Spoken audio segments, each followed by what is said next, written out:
فواید و اضرار بادنجان سیاه.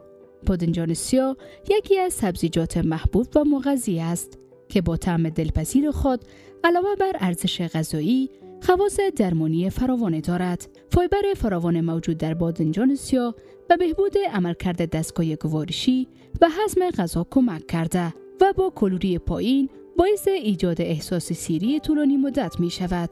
از این رو در رژیم‌های کاهش وزن کاربرد فراوانی دارد. بادنجان منبع خوب آهن و مس است که در تولید گلوبول‌های سرخ خون نقش مهمی داشته و به کاهش علائم کمخونی کمک می کند. مصرف منظم بادنجان می تواند به بهبود سلامت قلب و کاهش کلسترول خون نیز یاری رساند و تحقیقات اولیه نشان می دهد که ممکن است به حفظ سلامت مغز کمک کند. با این وجود، زیاده‌روی در مصرف بادنجان سیاه ممکن است مشکلاتی نیز ایجاد کند. افراد مبتلا به مشکلات کلیوی باید در مصرف آن احتیاط کنند، زیرا می تواند زمینه‌ساز تشکیل سنگ‌های گرده در آنان شود.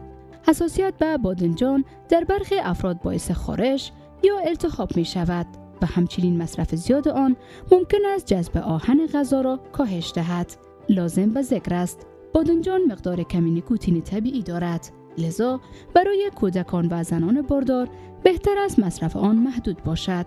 برای حفظ خواص و جلوگیری از مضرات بهتر است بادنجان را به صورت کبابی یا پخته مصرف کرده و از سرخ کردن زیاد آن پرهیز شود. مصرف متعادل و متنوع سبزیجات به سلامت بدن کمک شایانه می کند.